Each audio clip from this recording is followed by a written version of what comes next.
I'm hoping you're all formulating lots of good questions, because I've got none, and I'll be very worried about what how to direct them all. Before we go to questions, I'm going to ask John or Peter both to respond to each other. So first of all, I'll ask John to come forward. Spirited and excellent talk, Peter. I think I'll boil it down to just a couple of principles. You started by saying that Dawkins' philosophy wasn't very good, mentioning the lumbering robots and the idea of selfish genes and overriding the dictates of our selfish genes, which is actually a quote that he said from his book, The Selfish Gene. That said to me immediately that you do not understand what he was saying, and that you do not understand the basis of the theory of evolution. I've got the slide here. If there's time, I can put it up again. And later on, you said that you subscribe to science, and that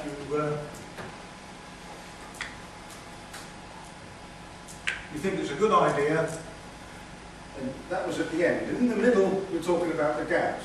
In the middle, you were talking about science can't explain everything, which is what I said. That's a gap. Nobody knows why the universe bothers to exist. Nobody can answer those questions. Science can't answer. You're quite right. Science cannot answer those questions. I say, nor can you. How can you know? I agree. How can you know what science cannot know? How can anybody know what science cannot know? What was missing from your talk was any explanation of how you know all the things that you say that you know that science doesn't know. That was missing. All those attributes, philosophical attributes that have been concluded about God, yes, the history is there. It's all written down about all those philosophers, Aquinas and Augustine and so on, all their great thinking. That became embodied in the dogma of the Catholic Church, but nobody says how they knew things that science today cannot know. It's belief, it's a straight belief, not a substantiated thing. So, at the end, you came back and you said you accept science. My slide, maybe I'll set it up while you will have a talk to save time. What I would like to do is to show that slide that I skipped over, and challenge you to explain to me that you do understand the theory of biological evolution. Because that is not a gap. That is not one of the gaps. No, I don't believe and it is. your opening remarks about Dawkins' bad philosophy and Mary Midgley's paper on the philosophical is notorious. I've read it, I know all about it. And I know the flaw in it, and I can see that you do not understand. You do not understand the theory of biological evolution. All right, let me explain what I do understand.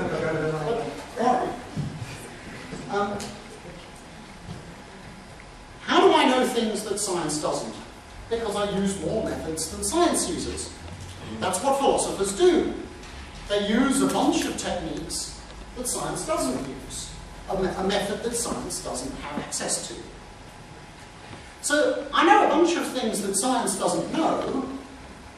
I also believe a bunch of things which are not completely susceptible to rational belief, and a rational demonstration, and that's perhaps worth explaining. So what do I know that science doesn't know? I know that there must be some reason for the universe bothering to exist at all. Now that doesn't mean I know what that reason is. Now I don't claim to have any knowledge of what God is. I said very explicitly, Aquinas says you can't know what God is, you can only know what he's not. Now how do you know what he's not? Well, by thinking hard, in perfectly good, rational, philosophical ways, about what kind of thing could be the ultimate explanation of why things exist. So, for example, whatever the place is that the explanatory buck stops, it cannot be something with a physical body.